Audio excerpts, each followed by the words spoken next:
The swing set still creaks in the autumn wind, 13 years later, its chains singing the same lonely song that echoed through Millbrook Elementary's playground on that October afternoon in 2011.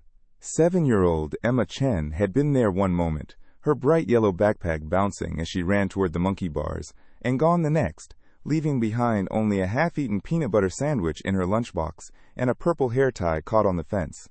If this story reminds you of a child you've watched grow up, or someone whose absence still echoes in your heart, stay close. Some mysteries carry lessons we all need to hear. The search began within hours. Millbrook, Pennsylvania had never seen anything like it. 300 volunteers combing through cornfields and checking storm drains, their flashlights cutting through darkness that seemed to swallow hope itself. Emma's mother, Linda Chen, stood at the edge of the school parking lot, her nurse's uniform still wrinkled from her shift at Mercy General, calling her daughter's name until her voice cracked and disappeared entirely. Detective Ray Morrison had worked missing persons cases for 15 years, but something about Emma's disappearance felt different from the start. There were no signs of struggle, no witnesses, no digital footprint, just a 7-year-old girl who had simply vanished between recess and the final bell. The school's security cameras showed her playing hopscotch at 2:47 p.m., laughing with her best friend Sophia Martinez about something only children find hilarious. At 2:52 p.m., the cameras caught her walking toward the edge of the playground, her hand trailing along the chain-link fence. After that, nothing. The investigation consumed the small town. Emma's face appeared on every telephone pole and storefront window, her school photo showing gap-toothed smile and pigtails tied with those purple bands she loved so much. The local news station ran her story every night for 2 months. Nancy Grace dedicated an entire show to the Angel of Millbrook, as the media had begun calling her. But as autumn turned to winter and winter melted into spring, the leads grew cold and the search teams dwindled. Linda Chen never stopped looking. Every morning before her shift at the hospital, she would drive past Emma's school, then through the neighborhoods where she distributed flyers until her hands were raw from paper cuts. She kept Emma's room exactly as it had been, clothes laid out for the next school day, homework half finished on the small wooden desk her father had built by hand. The purple backpack hung on its hook by the door, waiting. Emma's father, David Chen, handled his grief differently. An accountant by trade, he threw himself into organizing search efforts with the methodical precision he usually reserved for tax returns. He created spreadsheets tracking every tip, every lead, every dead end. He established the Emma Chen Foundation, dedicating his evenings and weekends to helping other families navigate the impossible maze of missing children cases. But late at night, when Linda was asleep, David would sit in Emma's room and read her favorite book, The Runaway Bunny, aloud to the empty air, as if his voice might somehow call her home. The community rallied around the Chen family with the fierce loyalty that small towns are known for. Mrs. Patterson from next door brought casseroles twice a week for the first year. The congregation at St. Mary's held monthly prayer vigils. Emma's teacher, Mrs. Rodriguez, kept an empty desk in her classroom long after the school board suggested she might want to fill it with another student. "She might come back tomorrow," Mrs. Rodriguez would say, straightening the pencils and cleaning the desktop every morning, "and she'll want to sit in her spot." But as 2012 turned into 2013 and 2013 faded into 2014, even the most optimistic began to accept what seemed inevitable. Missing children cases that extend beyond the first 48 hours rarely end with happy reunions. The FBI's Behavioral Analysis Unit had profiled Emma's case and delivered their assessment with clinical detachment. Abduction by a stranger, most likely someone familiar with the area, possibly someone the child knew enough to approach willingly. The statistical probability of recovery decreased exponentially with each passing month. Detective Morrison retired in 2016, but not before he made a promise to Linda Chen that he would never close Emma's case. He handed over his files to Detective Sarah Kim, a young investigator who had specifically requested missing persons assignments. "Some cases haunt you," Morrison told her during the transition. "This one will follow you home. Emma deserves someone who won't let go." By 2018, the purple ribbons tied to trees throughout Millbrook had faded to pale lavender. The reward posters had been weathered by 7 winters, Emma's face barely visible through the accumulated seasons. The local news mentioned her case only on anniversaries now, October 15th each year. Still missing, 7 years later. But for Linda and David Chen, Time had frozen on that Tuesday afternoon when their daughter had simply walked away from everything they thought they knew about safety and certainty. Emma would have been 14 in 2018, a freshman at Millbrook High School. She would have inherited her mother's quick smile and her father's careful way of thinking through problems. She might have played violin in the school orchestra, or joined the debate team, or fallen in love with books the way she had been falling in love with chapter novels that October when she disappeared. Instead, she remained 7 years old, in every photograph, every memory, every prayer whispered into the darkness by parents who had learned to live with a question that had no answer. The Chen family had learned to navigate their new normal birthday celebrations held for someone who might never come home. Christmas stockings hung for a daughter who existed now, only in hope and memory. They had learned to smile at grocery store clerks who asked how they were doing, to nod politely when well-meaning neighbors suggested it might be time to move on, to function in a world that had continued spinning while theirs had stopped entirely on a Tuesday afternoon in October. None of them could have imagined that 10 years later, in a small therapy office across town, a young woman would finally break her silence and change everything they thought they knew about that terrible day. The years that followed Emma's disappearance settled over Millbrook like dust on an abandoned house, inevitable, gradual, and somehow both heavy and invisible at once. The town learned to live with its scar, the way communities do when tragedy becomes part of their identity. New families moved in, children who had never known Emma Chen played on the same playground where she had vanished, and life resumed its relentless forward motion, even as some hearts remained frozen in October 2011. Linda Chen returned to her nursing shifts at Mercy General Hospital, finding solace in caring for patients who needed her steady hands and gentle voice. Her colleagues learned not to mention missing children cases from the news, not to ask how she was holding up during the holidays, not to look too closely at her face when a young girl Emma's age was admitted to the pediatric ward. Linda threw herself into work with the same determination her husband applied to his foundation activities, as if staying busy enough might keep the questions from echoing too loudly in the quiet moments. David's Emma Chen Foundation had grown beyond anything he had initially imagined. What started as a small local organization focused on search efforts had evolved into a resource network serving missing children cases throughout Pennsylvania. He had learned to speak at conferences, to lobby for legislation improving Amber Alert protocols, to counsel other parents stumbling through their first terrible weeks of not knowing. The Foundation's annual fundraising gala drew hundreds of attendees, but David still kept his daughter's photograph on his desk and spoke about her in the present tense, as if she might walk through his office door at any moment. The playground at Millbrook Elementary had been renovated in 2014, a project partially funded by the Emma Chen Foundation. New equipment replaced the old swing set where Emma had played her last recess, but Mrs. Patterson, who walked her dog past the school every morning, swore she could still hear the phantom creaking of those original swings in the wind. The new playground was brighter, safer, designed with sightlines that eliminated the blind spots where a child might disappear unnoticed. It was a beautiful memorial to vigilance, but it couldn't erase the memory of how easily innocence could vanish in broad daylight. Detective Sarah Kim had made Emma's case her personal mission, the way some officers adopt cold cases that refuse to let them sleep peacefully. She had reorganized the evidence, re-interviewed witnesses, consulted with FBI behavioral analysts and private investigators who specialized in long-term missing persons cases. Kim had followed up on hundreds of tips over the years, reported sightings in shopping malls 3 states away, anonymous phone calls claiming Emma was being held in various locations, well-meaning psychics offering their supernatural insights. None had led anywhere substantial, but Kim investigated each one with a thoroughness that Linda Chen had begged for in those early, desperate months. The most promising lead had come in 2015, when a girl matching Emma's description was found living with a man in Ohio who claimed to be her father. The girl was approximately the right age, had the right hair color, and had been living under a false identity for several years. Linda and David had driven through the night to the Columbus police station, their hearts hammering with hope and terror in equal measure. But dental records confirmed what the girl herself had quietly insisted. She was not Emma Chen.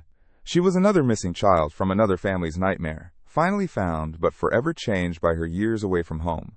That near miss had been almost harder to bear than the complete absence of leads.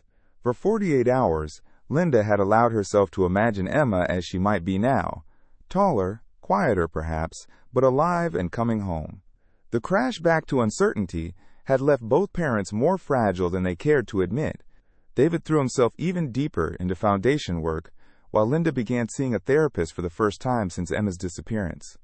The therapist, Dr. Margaret Willis, specialized in working with families of missing persons. Her office was in a converted Victorian house on Elm Street, painted soft yellow with white shutters, and a garden that bloomed faithfully every spring, regardless of the sorrows discussed within its walls. Dr. Willis had been recommended by Detective Kim, who had noticed Linda's increasing withdrawal from even the support systems she had previously embraced.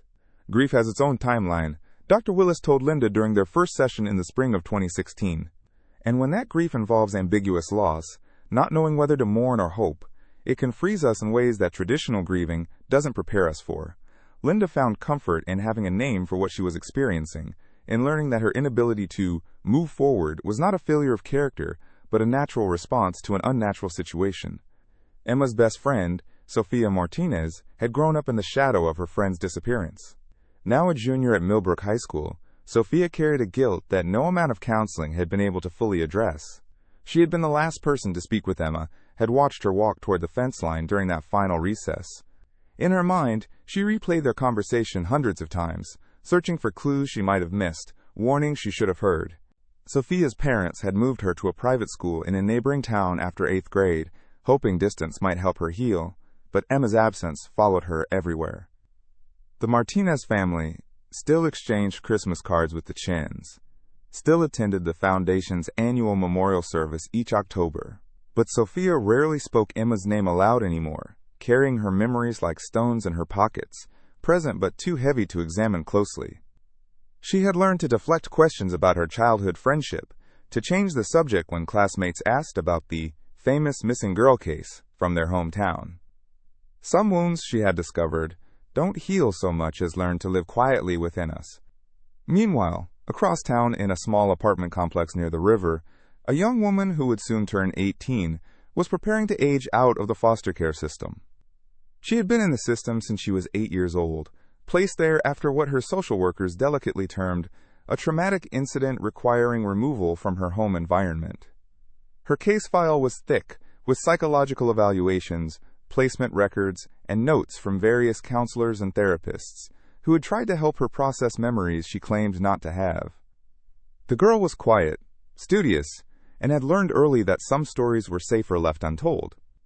She kept journals that she wrote in code, attended mandatory therapy sessions where she spoke carefully around the edges of truth, and counted days until she would be free to disappear into the kind of anonymity that only adulthood could provide. Her foster parents were kind people who had tried their best to create stability for a child who had learned not to trust in permanence. But as her 18th birthday approached in the summer of 2018, something began shifting within her carefully constructed walls of silence. Perhaps it was the approaching milestone of legal adulthood, or perhaps it was Dr. Amanda Foster, the new therapist assigned to help her transition out of care. Dr. Foster had a different approach than the previous counselors, less probing, more patient, willing to sit in comfortable silence while her young client decided how much truth she was ready to carry. Healing isn't about forgetting, Dr. Foster had told her during one of their early sessions. It's about finding a way to remember safely. The words had lodged in the girl's mind like a seed waiting for the right conditions to sprout. She had spent so many years protecting herself, through forgetting, through compartmentalizing, through becoming someone else entirely. But approaching 18 felt like standing at the edge of a cliff. She could either learn to fly or continue falling in the same patterns that had defined her childhood.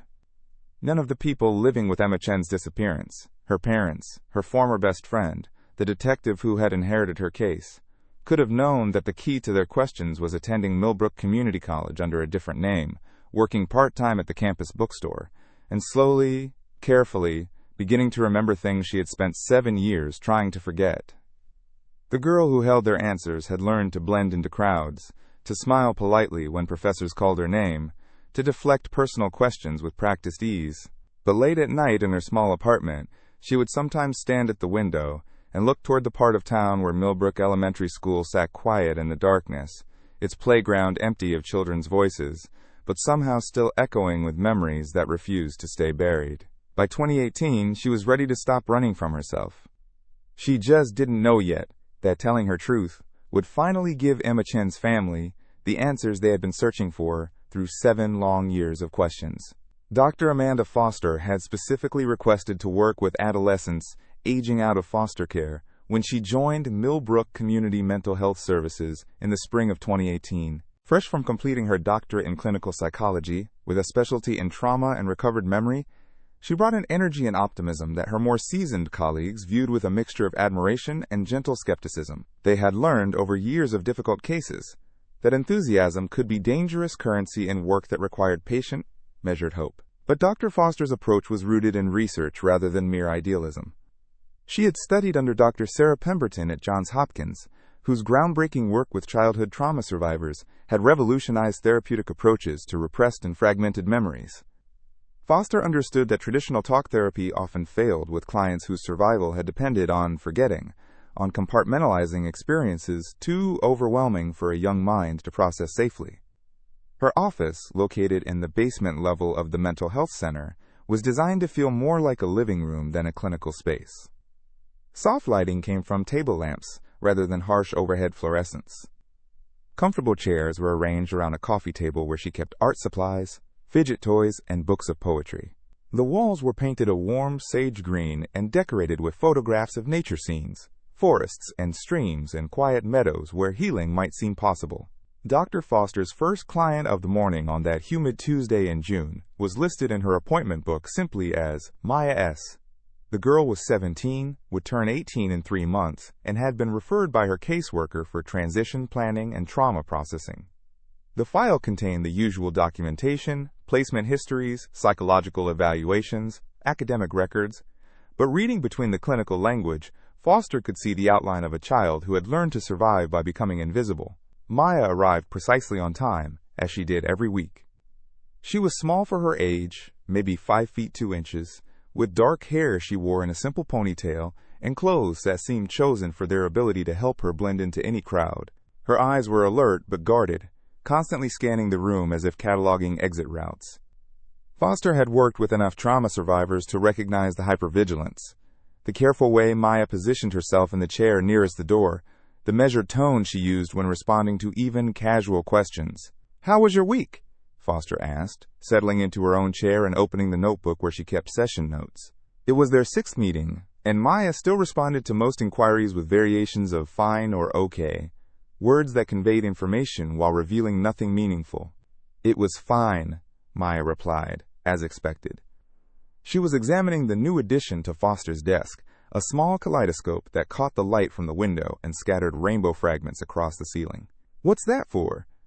"Sometimes people find it helpful to look at while they're talking," Foster explained. "The patterns can be soothing. Would you like to try it?"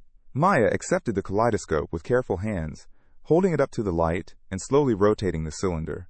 The fragments inside shifted and reformed into new configurations, broken pieces becoming beautiful wholes, chaos resolving into symmetry. She watched for several minutes before speaking. "I had a dream about that playground again," she said quietly, still looking through the kaleidoscope. "The one with the swings." This was the first time Maya had voluntarily shared anything about her dreams, though Foster had noted in previous sessions that the girl often appeared tired, as if sleep brought little rest. Foster waited, letting the silence extend without pressure, watching Maya's breathing slow as she continued to observe the shifting patterns in the kaleidoscope. "It's always the same playground," Maya continued, "but sometimes there are different people there.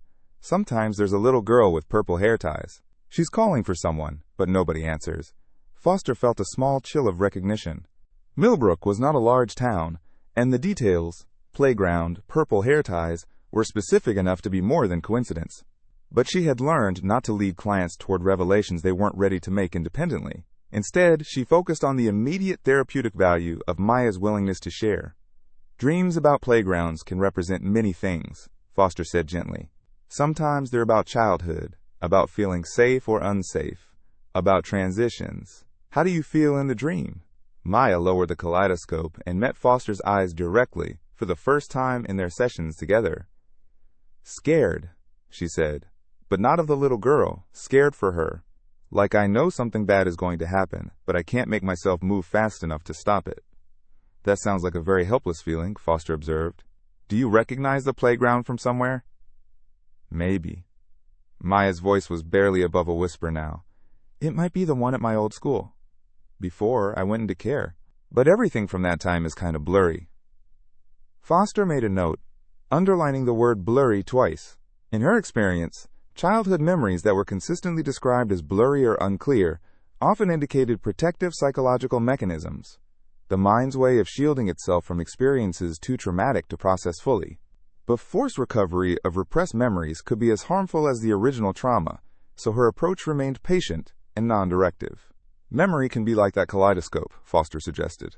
The pieces are all there, but sometimes they're arranged in ways that don't form a clear picture yet. And that's okay. Memory has its own timeline. Maya nodded, returning her attention to the kaleidoscope.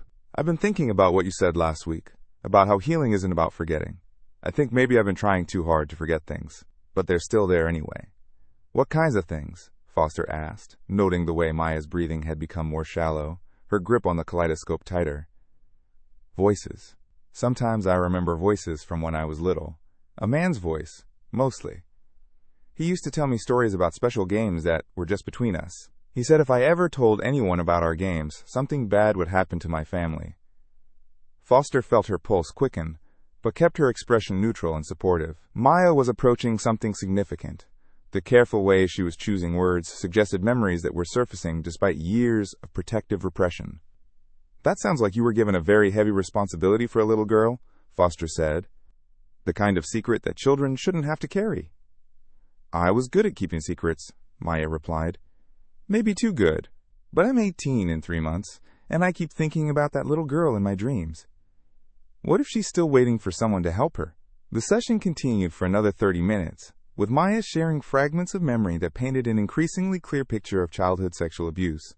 She spoke about feeling responsible for protecting others by staying quiet, about learning to go somewhere else in her mind during the worst moments, about the confusion of being told she was special while being hurt by someone she was supposed to trust.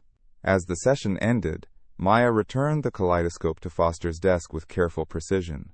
Dr. Foster? Next week, I think I might be ready to tell you about the day I went to live with my first foster family. About what happened right before that. Foster nodded, recognizing the courage it had taken for Maya to voice that intention. I'll be here whenever you're ready to share that. And Maya? You're showing tremendous strength by even considering it. After Maya left, Foster sat in her office, reviewing her notes, and feeling the weight of intuition that comes with years of training and experience. Maya's references to the playground, the purple hair ties, the timeline of entering foster care, all of it pointed toward a connection with Millbrook's most famous unsolved case. But Foster knew that jumping to conclusions could derail therapeutic progress and potentially traumatize her client further. Instead, she did what ethical practice required. She documented her observations carefully, scheduled an emergency consultation with her supervisor, and prepared to create the safest possible environment for whatever truth Maya was ready to reveal. If her suspicions were correct, the next session might finally provide answers to questions that had haunted an entire community for nearly 7 years. But Foster's primary concern remained Maya's well-being, regardless of what broader implications her story might carry. The young woman who had spent years protecting others through her silence was finally finding the courage to speak her truth, and Foster was determined to honor that courage with the careful attention it deserved. The following Tuesday arrived with the kind of oppressive humidity that makes the air feel solid, as if the atmosphere itself was holding its breath. Maya arrived at her appointment 15 minutes early and sat in the waiting room with her hands folded carefully in her lap, staring at a magazine without turning the pages. When Dr. Foster opened her office door, Maya looked up with eyes that carried the weight of someone who had spent the week preparing for war. "How are you feeling today?" Foster asked as they settled into their usual chairs, but the question seemed almost absurd, given the palpable tension radiating from her young client. "Like I'm about to jump off a cliff," Maya replied with an honesty that would have been unthinkable just weeks earlier. "But maybe that's what I need to do." Foster had spent considerable time since their last session consulting with her supervisor, Dr. Patricia Hernandez, about the proper protocols for handling potential disclosures related to criminal activity.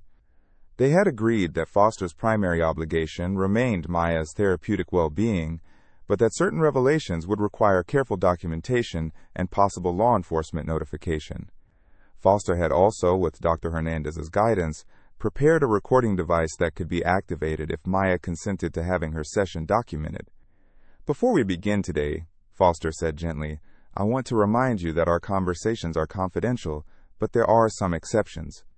If you tell me about harm to yourself or others, or about certain criminal activities, I may need to share that information with appropriate authorities. Would you like me to explain those limits more specifically? Maya nodded. I've been thinking about that all week. And I think maybe it's time for some people to know what really happened. But I'm scared. What specifically scares you about sharing? Foster asked. That nobody will believe me. That I'll get in trouble for waiting so long to tell. That the person who hurt me will hurt someone else if he finds out I talked. Maya's voice was steady, but her hands trembled slightly as she reached for the kaleidoscope that had become her anchor during difficult conversations. Those are very reasonable fears, Foster acknowledged. Let's talk about them one at a time. First, my job is to believe you and support you. Whatever you're ready to share, I'm ready to hear.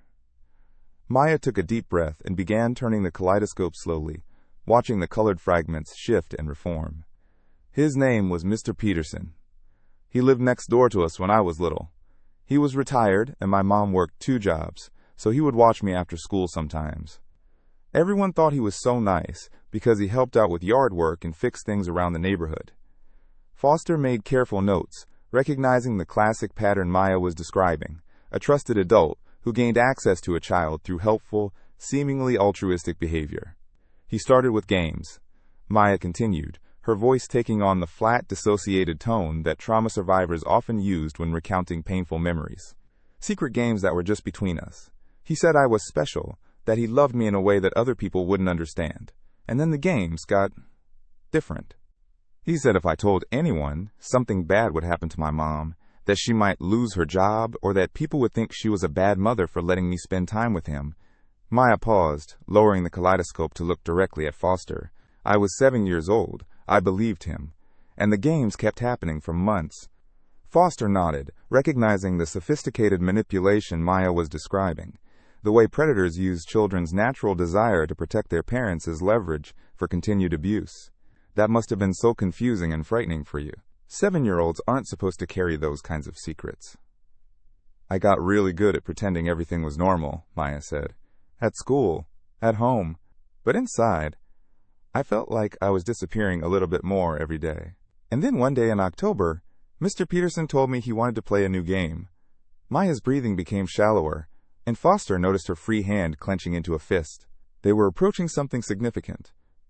Maya, you can stop any time you need to, Foster reminded her. We can go as slow as you need. No, Maya said firmly. I need to say this. All of it.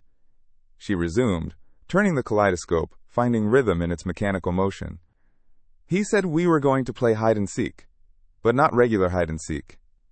He said I was going to hide so well that no one would be able to find me for a while, and that would make the game extra special. He picked me up from school that day. He had permission from my mom because she was working late. But instead of taking me home, he drove to his sister's house in another state.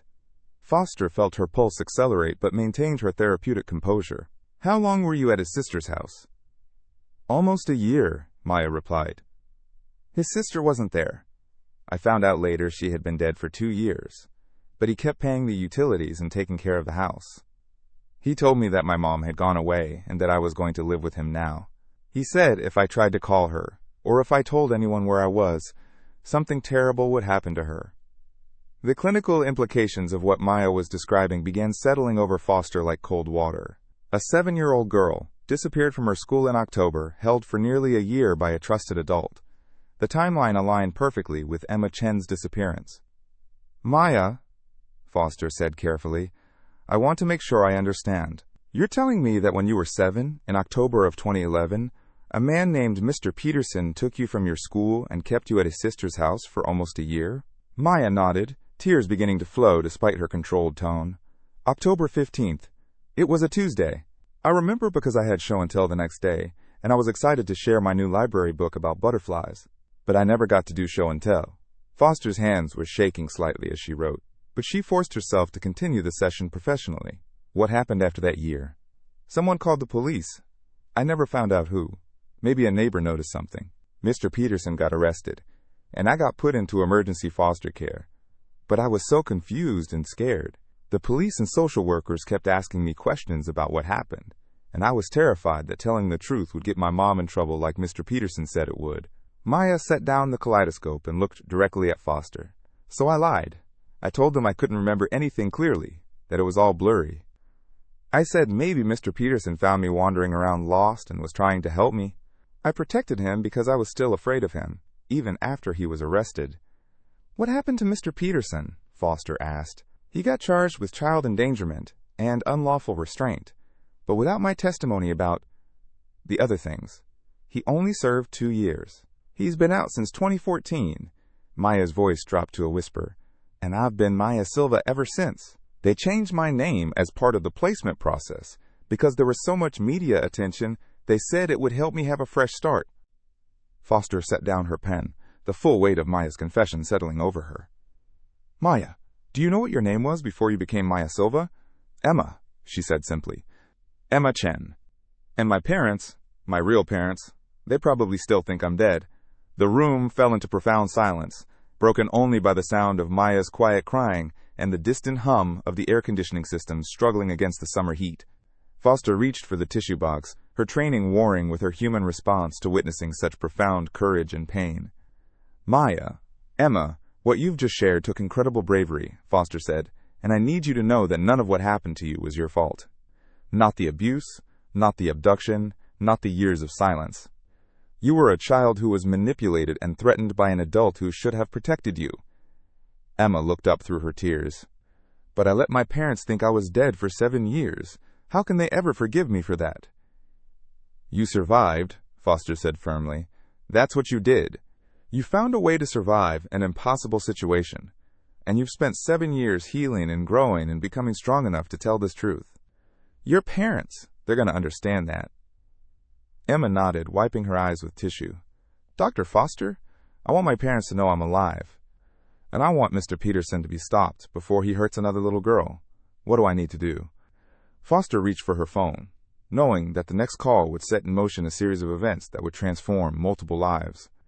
But first, she looked at the young woman sitting across from her, no longer Maya Silva, the quiet foster child, but Emma Chen, the missing girl who had found her way home through the darkness of trauma and silence. First, Foster said, we're going to make sure you're safe and supported through whatever comes next. And then we're going to call Detective Sarah Kim. She's been looking for Emma Chen for 7 years. I think she'll want to hear your story. Detective Sarah Kim was reviewing evidence files in the Millbrook Police Department's basement archive room when her cell phone rang at 3:47 p.m. She had spent the morning re-examining crime scene photographs from Emma Chen's disappearance, a ritual she performed monthly despite having memorized every detail of the case. The caller ID showed the main number from Millbrook Community Mental Health Services, which seemed unusual enough to warrant immediate attention. Detective Kim, she answered, setting down a photograph of Emma's abandoned backpack that had been found near the school playground. Detective Kim, this is Dr. Amanda Foster from the Community Mental Health Center. I have a client who needs to speak with you about the Emma Chen case. Are you available to come in this afternoon? Kim felt the familiar surge of adrenaline that accompanied any potential lead in Emma's case, tempered by 7 years of disappointments and false hopes. What kind of information does your client have? I can't discuss specifics over the phone, but I can tell you that this is not a typical tip call. My client has direct, personal knowledge about Emma's disappearance. Detective, I think you need to hear this story immediately. Kim was already reaching for her jacket and car keys. I'll be there in 20 minutes. Does your client understand that I may need to record our conversation? She's prepared for that. Detective Kim? You might want to call David and Linda Chen and ask them to come in as well. But please don't tell them why over the phone. This news needs to be delivered in person. The drive to the mental health center passed in a blur of theoretical possibilities, none of which prepared Kim for the reality she was about to encounter. She had investigated dozens of false leads over the years, people claiming to have seen Emma in various locations, conspiracy theorists with elaborate theories about trafficking rings, well-meaning psychics offering supernatural insights. But Dr. Foster's tone suggested something qualitatively different from the usual flow of dead-end tips. Kim parked outside the converted Victorian house and called the Chen family from her car. David answered on the second ring, as he always did when Kim's name appeared on his caller ID. Detective Kim, has something happened? David, I need you and Linda to meet me at the Community Mental Health Services office on Elm Street. Can you both be here within the hour? What's this about? Have you found something? Kim closed her eyes, recognizing the hope and terror warring in David's voice, the same combination she had heard in dozens of phone calls over 7 years. I can't discuss details over the phone, but there's been a significant development in Emma's case. Please just trust me and come as quickly as you can. Linda's at work, but I'll call her now. Sarah, please tell me, is this good news or bad news? David, just come. Both of you. And David? Whatever this is, you and Linda are going to face it together, the way you faced everything else. Kim ended the call and walked toward the building, noting Dr. Foster waiting by the entrance. The therapist looked younger than Kim had expected, but her expression carried the gravity of someone who understood the magnitude of what she was facilitating. Detective Kim? Thank you for coming so quickly. My client is in my office. Before we go in, I want to prepare you for what you're about to hear. This young woman has been carrying an enormous burden for 7 years, and she's showing incredible courage by coming forward now. They walked through the building's quiet hallways to Dr. Foster's basement office. Kim's trained eye immediately cataloged details. The informal seating arrangement, the soft lighting, the art supplies that suggested therapeutic work with trauma survivors. And sitting in a chair near the window, turning a small kaleidoscope in her hands with mechanical precision, was a young woman who looked nothing like the 7-year-old girl in the missing person photographs. Kim had studied thousands of times, but whose dark eyes carried something unmistakably familiar. Emma? Kim said softly, the name escaping her lips before professional protocol could intervene. The young woman looked up, and Kim saw 7 years of survival etched in features that had grown from child to adult in the shadows of an assumed identity. Detective Kim? I'm ready to tell you what really happened on October 15, 2011. Kim felt her knees weaken and took the seat Dr. Foster indicated, pulling out her digital recorder with hands that trembled despite her years of experience. Emma, before we begin, I need to inform you that this conversation may be recorded and could be used in legal proceedings. Do you consent to that? Yes, Emma replied firmly. I want everything documented. Dr. Foster helped me understand that telling the truth now might prevent this from happening to someone else. Kim activated the recorder and stated the date, time, and parties present for the record. Then she looked at the young woman who had been the center of her professional life for 7 years and said, Emma, can you tell me what happened on the day you disappeared? Emma's story unfolded with the clarity that comes from years of therapeutic processing. She described Mr. Peterson's grooming behaviors, the escalating abuse, the terrifying journey to his deceased sister's house where she was held for nearly a year. Kim took careful notes, documenting names, locations, and timeline details that would need immediate verification and investigation. Emma, you mentioned that Mr. Peterson was arrested when you were found. Do you remember the circumstances of that arrest? Someone called in a welfare check at the house where we were staying. I never found out who. Maybe a neighbor who noticed something suspicious. When the police came, Mr. Peterson told them he was my uncle and that I had been staying with him while my parents dealt with a family emergency. But they ran my fingerprints and found out who I really was. Kim felt anger rising in her chest as Emma described the failed interrogation attempts, the well-meaning but misguided therapeutic approaches that had reinforced her silence rather than creating safety for disclosure. Emma, you said that Mr. Peterson only served 2 years. Do you know his full name and where he is now? Thomas Peterson.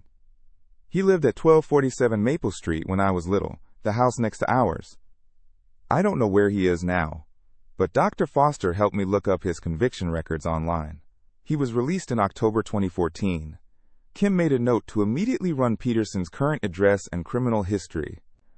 A predator who had successfully abducted and held a child for nearly a year, then manipulated that child into protecting him through false testimony, represented an ongoing danger that required immediate attention. Emma, I need to ask you some difficult questions about the year you were held captive.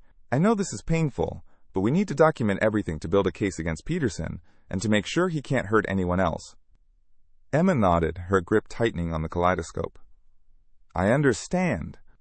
Dr. Foster prepared me for this part. For the next hour, Emma provided detailed testimony about her captivity, the physical and sexual abuse, the psychological manipulation, the elaborate systems of control Peterson had used to maintain his power over her. Kim documented it all with the professional detachment required for effective law enforcement, while internally processing the horror of what this child had endured alone. Emma, you've been incredibly brave in sharing all of this. I have one more question, and then I think we need to focus on your reunion with your parents.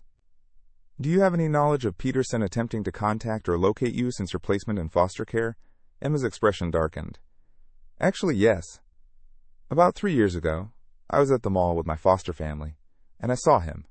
He was working at one of those temporary cell phone kiosks. He looked right at me, and I could tell he recognized me, even though I looked different. He smiled and waved like we were old friends. I was terrified he would try to approach me, so I told my foster parents I was sick, and we left immediately. Did you report this sighting to anyone? Number. I was still too scared, and I wasn't ready to tell anyone who I really was. But Dr. Foster helped me realize that staying silent was putting other children at risk. Kim finished her notes and turned off the recorder, then looked at Emma with a mixture of professional admiration and human compassion. Emma, what you've done today is going to change everything, for you, for your parents, and potentially for other children who might have been at risk. Are you ready to see your mom and dad? Emma's composure finally cracked, tears flowing freely as she nodded. I've been ready for 7 years. I just didn't know how to find my way back to them. Kim stepped outside to call for backup units to immediately locate and arrest Thomas Peterson, then returned to find Emma and Dr. Foster preparing for what would arguably be the most significant family reunion in Millbrook's history. Emma, Kim said, your parents should be here any minute. Is there anything you want me to tell them before they see you? Emma wiped her eyes and straightened her shoulders. Tell them that I never stopped loving them, and tell them that I'm sorry it took me so long to come home. Linda Chen arrived at the mental health center, wearing her hospital scrubs, having left her shift in the middle of a busy afternoon when David's call came through. She found her husband pacing in the parking lot, his face carrying the same expression of desperate hope and protective terror that had become familiar over 7 years of false alarms and dead-end leads. What do you think this is about? Linda asked, taking David's hand as they walked toward the building entrance. His palm was damp with perspiration, despite the air conditioning in his car. I don't know, David replied, though something in Detective Kim's voice had suggested this call was different from all the others. But Sarah asked us both to come immediately. That's never happened before. They were met at the entrance by Detective Kim, whose expression was unlike anything they had seen from her in years of collaboration. Instead of the careful professional neutrality she typically maintained, Kim's face showed a mixture of excitement and barely controlled emotion that made Linda's heart race with possibilities she had trained herself not to consider. David, Linda, thank you for coming so quickly, Kim said, guiding them toward an elevator. Before we go upstairs, I need to prepare you for what you're about to experience. This is going to be overwhelming, and you're going to need to trust me to help you through it. Sarah, you're scaring me, Linda said, gripping David's hand tighter. Just tell us what's happening. Kim stopped the elevator between floors and turned to face them directly. Emma is alive. She's upstairs, and she's ready to see you. The words hung in the small elevator space like a physical presence, too large and impossible to process immediately. Linda felt her knees buckle, and David reached out to steady her against the elevator wall. That's not possible, David whispered. Sarah, we've been through this before. The girl in Ohio. The sighting in Florida. This is different, Kim interrupted gently. This is Emma. She's 18 years old now, and she's been living under a different name in foster care since she was found. David, Linda, your daughter is alive, and she's been waiting 7 years to come home to you. Linda began crying, not the controlled, grief-practiced tears she had shed at anniversaries and vigils, but the raw, overwhelming sobs of someone whose carefully managed emotional equilibrium had just been shattered by impossible hope made real. How? Was all David could manage to say. She'll explain everything to you herself, Kim said, restarting the elevator, but the important thing right now is that she needs to know you still love her and that you understand none of what happened was her fault. The elevator doors opened onto a hallway that felt both foreign and momentous, like the threshold between their old life of questions and a new reality they couldn't yet comprehend. Kim led them to Dr. Foster's office, where the therapist was waiting with a young woman who sat with her back to the door, turning something small in her hands. Emma? Linda called softly. The young woman turned, and despite the years that had changed her from child to adult, despite the different hair and clothes and the careful way she held herself, Linda knew immediately that she was looking at her daughter. The eyes were the same, dark and intelligent and carrying depths that hadn't been there at 7 years old, but unmistakably Emma's eyes. "Mom," Emma said, standing up on legs that seemed uncertain, as if she too couldn't quite believe this moment was real. Linda crossed the room in 3 steps and pulled her daughter into an embrace that 7 years of loss had made desperate and fierce. Emma melted into her mother's arms, both of them crying and laughing simultaneously, 7 years of separation collapsing into the simple reality of being together again. David stood frozen for a moment, overwhelmed by the visual confirmation that his child, his little girl who had vanished on a Tuesday afternoon, was now a young woman taller than her mother, with an adult's posture and careful way of speaking. Then Emma looked over Linda's shoulder and said, "Hi, Daddy," and he crossed the room to envelope both of them in his arms. They stood that way for several minutes, crying and touching each other's faces, as if confirming through physical contact that this reunion was real and not another cruel dream. Emma kept apologizing. I'm so sorry I couldn't come home sooner," while Linda repeated, "You're alive, you're here, you're safe," like a mantra she needed to believe. "Emma," David finally said, pulling back to look at his daughter's face, "we never stopped looking for you. Not for a single day." "I know," Emma replied. "I used to see my picture on the missing person posters, and I wanted so badly to call you, but I was afraid. The man who took me, he made me believe that coming forward would hurt you somehow." Dr. Foster gently interrupted to offer chairs and tissues, recognizing that the emotional intensity of the reunion needed to be balanced with practical considerations. "Emma has been incredibly brave in coming forward," she told David and Linda. "But this is going to be a complex process for all of you. There will be legal proceedings, media attention, and a lot of adjustments as you reconnect as a family. We don't care about any of that," Linda said firmly, still holding Emma's hand as if she might disappear again if released. "All that matters is that she's safe and she's home." Emma smiled, the first genuinely relaxed expression her parents had seen from her. "I'm not that same 7-year-old girl you remember. I've had to grow up in ways I wasn't supposed to, and I've learned things about the world that children shouldn't have to learn. But I never stopped being your daughter, and I never stopped wanting to come home." "Tell us everything," David said. "We want to understand what happened, what you've been through, how we can help now." Over the next 2 hours, Emma shared her story with her parents. The gradual grooming by their trusted neighbor, the terrifying year of captivity, the failed attempt to seek help that resulted in her placement in foster care under a new identity. She explained how Thomas Peterson's threats had convinced her that protecting him was the only way to protect her family, and how years of therapy had finally given her the tools to understand that his manipulation was not her responsibility. "He's still out there," Emma told them. "Detective Kim is working on having him arrested again, but this time with my testimony about everything he did. I'm not going to let him hurt another child the way he hurt me." Linda and David listened with the careful attention of parents trying to understand trauma they couldn't imagine experiencing themselves. They asked gentle questions, offered reassurance, and gradually began to see the strong, resilient young woman their daughter had become, despite, or perhaps because of, the unthinkable circumstances she had survived. "Emma," Linda said as the afternoon light began to fade outside Dr. Foster's windows, "I want you to know that your room is exactly the way you left it. We never gave up hope that you would come home someday." Emma smiled through new tears. "Mom, I'm 18 now. I don't think I'm going to fit in my old bed." "Then we'll get you a new one," David said quickly.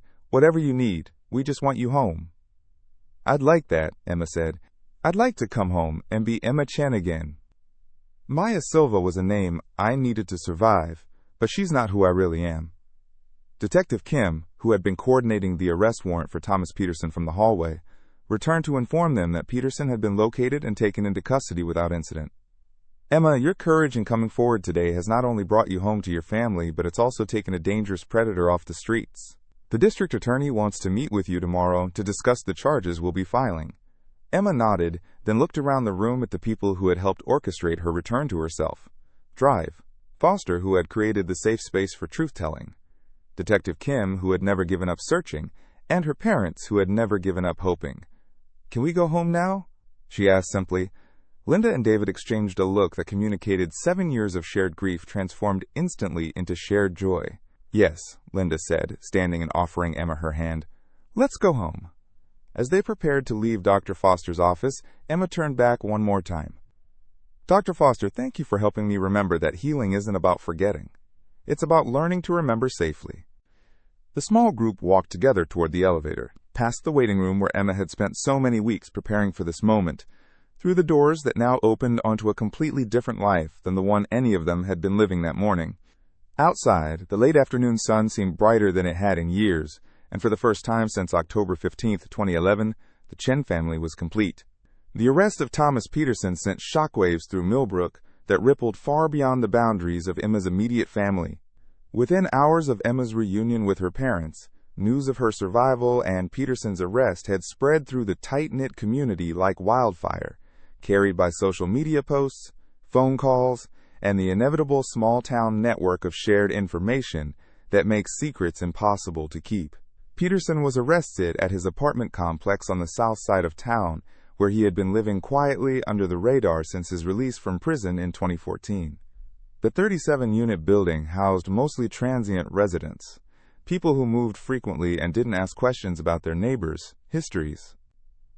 Peterson had been working as a maintenance supervisor, a position that, investigators would later discover, gave him access to apartments where single mothers lived with young children.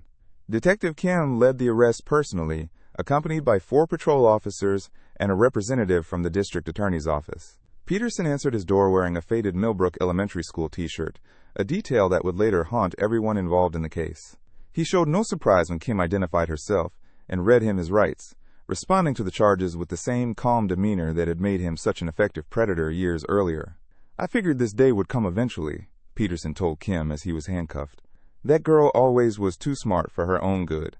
The comment was recorded on Kim's body camera and would later be used as evidence of Peterson's continuing threat to Emma and other potential victims. His apartment was searched immediately, revealing a collection of items that painted a disturbing picture of someone who had never stopped planning his next opportunity to harm children. Hidden in a bedroom closet, investigators found a folder containing newspaper clippings about Emma's disappearance, printouts of missing children from neighboring counties, and what appeared to be surveillance notes about local elementary schools, drop-off and pickup routines. Most chilling was a composition notebook filled with detailed observations about children in his apartment complex, their names, ages, family situations, and daily schedules.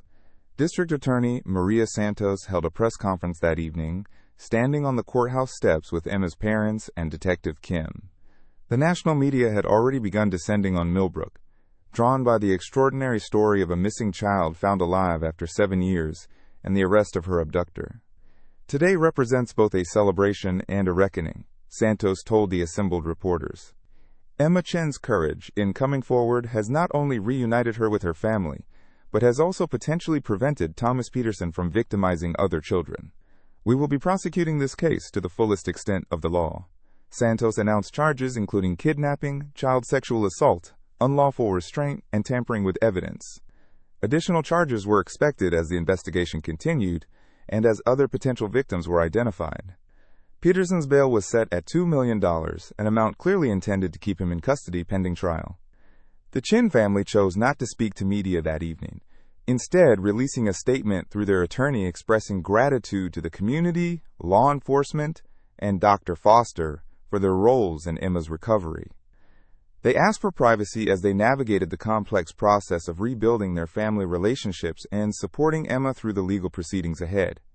But the ripple effects of Emma's revelation extended far beyond immediate family and legal considerations. The discovery that their trusted neighbor had been a predator hiding in plain sight forced many Millbrook residents to confront uncomfortable questions about their own ability to recognize danger, about the systems that had failed to protect Emma, and about other children who might still be at risk. Mrs. Patterson, the elderly neighbor who had brought casseroles to the Chen family during their darkest months, sat in her kitchen the evening after Peterson's arrest and wept for the little girl she had unknowingly watched being groomed for victimization. She recalled Peterson's helpful demeanor, his willingness to fix small problems around the neighborhood, his apparent concern for Emma's well-being during those after-school hours when Linda was at work. "How could I not have seen it?" she asked her daughter during a tearful phone call. I thought he was being kind, helping out a working mother. I never imagined. Similar conversations were happening throughout Millbrook, as neighbors, teachers, and community members processed their guilt over missing warning signs that seemed obvious only in retrospect. The elementary school announced mandatory training for all staff on recognizing signs of child abuse and grooming behaviors. The police department committed to reviewing their protocols for investigating missing children cases, particularly regarding the therapeutic approaches used with traumatized child witnesses. Emma's former teacher, Mrs. Rodriguez, who had kept an empty desk in her classroom for 2 years after Emma's disappearance, struggled with her own complex emotions. The joy of knowing Emma was alive warred with horror at understanding what the child had endured during her captivity and the years that followed. "I knew Emma was special," Mrs. Rodriguez told her husband that night. "She was so bright, so eager to please. But those same qualities that made her wonderful also made her vulnerable to someone like Peterson." Sophia Martinez, Emma's childhood best friend, learned about the arrest through a Facebook post from a former classmate. Now a college sophomore studying psychology, Sophia was hit with a wave of emotions she hadn't experienced since those first terrible weeks after Emma's disappearance. Relief that her friend was alive, mixed with anger that Emma had been suffering alone all these years, guilt that she had eventually stopped hoping for Emma's return, and confusion about how to process this miraculous but complicated resolution. Sophia drove home from college the next day and asked her parents for Emma's contact information, desperate to reconnect with the friend she had mourned for 7 years. But her parents, acting on advice from the Chen family's attorney, explained that Emma was not ready for contact with people from her past while she processed the trauma of revealing her identity and prepared for Peterson's trial. The legal proceedings promised to be lengthy and complex. Peterson's previous conviction had been for relatively minor charges due to Emma's inability to testify about the sexual abuse. This time, with Emma's adult testimony and the evidence collected from his apartment, prosecutors were confident they could secure a life sentence that would ensure Peterson never had the opportunity to harm another child. But the process would require Emma to relive her trauma in court, to face Peterson across a courtroom, and to withstand cross-examination from defense attorneys who would likely question why she had waited 7 years to come forward. Dr. Foster worked closely with victim advocates to prepare Emma for these challenges while protecting her psychological well-being. "The legal system isn't designed to be therapeutic," Dr. Foster explained to Emma during one of their sessions. "Your healing process and the justice process are separate things, and we need to make sure one doesn't derail the other." Emma had moved back into her childhood home, sleeping in her old room that her parents had preserved exactly as she had left it 7 years earlier. The purple backpack still hung on its hook, her homework still sat half-finished on her desk, and her favorite stuffed animal still waited on her pillow. But Emma was no longer the 7-year-old who had owned those things, and the return to her childhood space felt both comforting and surreal. "It's like stepping into a museum of my own life," Emma told her parents over dinner their first night together. "I remember being that little girl, but I'm not her anymore." Linda and David were learning to navigate their own complex emotions: grief for the childhood Emma had lost, anger at Peterson and the systems that had failed to protect her, and overwhelming gratitude that their daughter was alive and home. They were also grappling with practical questions about how to support an 18-year-old who had been traumatized and institutionalized, who had missed years of normal adolescent development, and who was now facing the additional stress of legal proceedings. "We're going to figure it out together," David told Emma as they sat in the living room where her missing person posters had once covered every surface. "There's no rule book for this situation, but we have what matters most. We have each other again."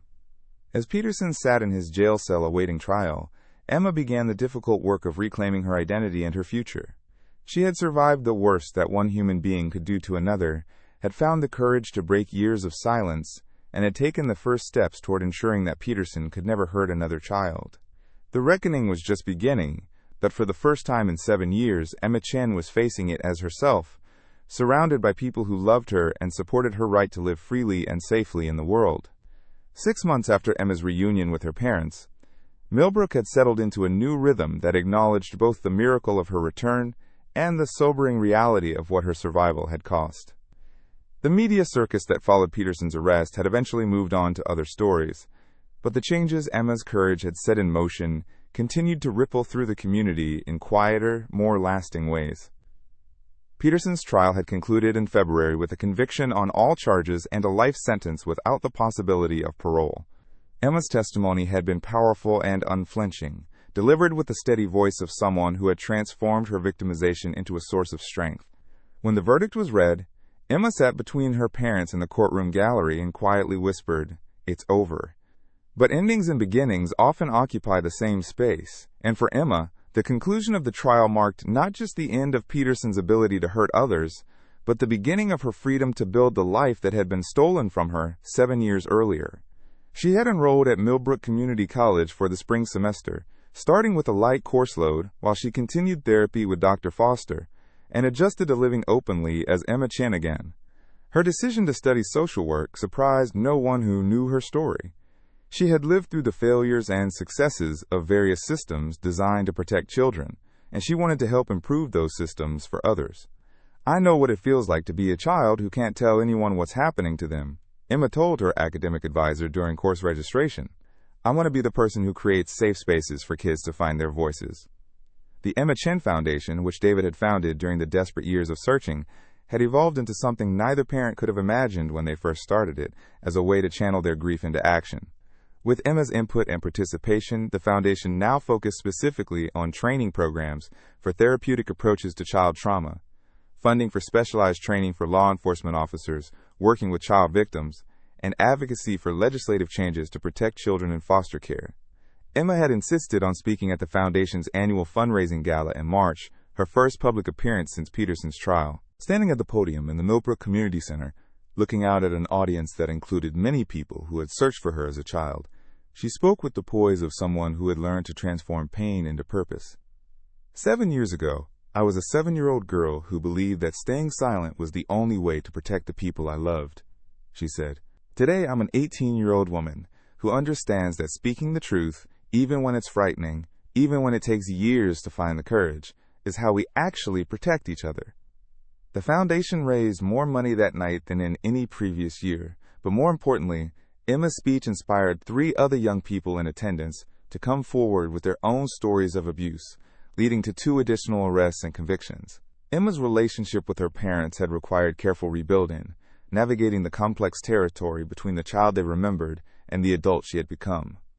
Family therapy sessions with Dr. Foster had helped all 3 of them process their grief, Linda and David for the childhood Emma had lost, and Emma for the family life she had been forced to leave behind. "We're not trying to go back to who we were before," Linda explained to her sister during one of their weekly phone calls. "We're learning to love each other as the people we are now." David had struggled initially with rage, at Peterson, at the systems that had failed Emma, at himself for not somehow preventing his daughter's victimization. But watching Emma's resilience and determination had taught him to channel that anger into advocacy work that honored her survival, rather than dwelling on what couldn't be changed. "Emma taught me that healing doesn't mean forgetting," David said during an interview with a national magazine that was doing a follow-up story on the case. "It means learning to remember in ways that make you stronger instead of smaller." Emma had also reconnected with Sophia Martinez, her childhood best friend who was now a psychology major at Penn State. Their first conversation had been awkward. How do you bridge 7 years of separation, trauma, and growth? But their friendship had proven resilient enough to evolve along with their changed circumstances. "It's different now," Emma told Dr. Foster during one of their sessions.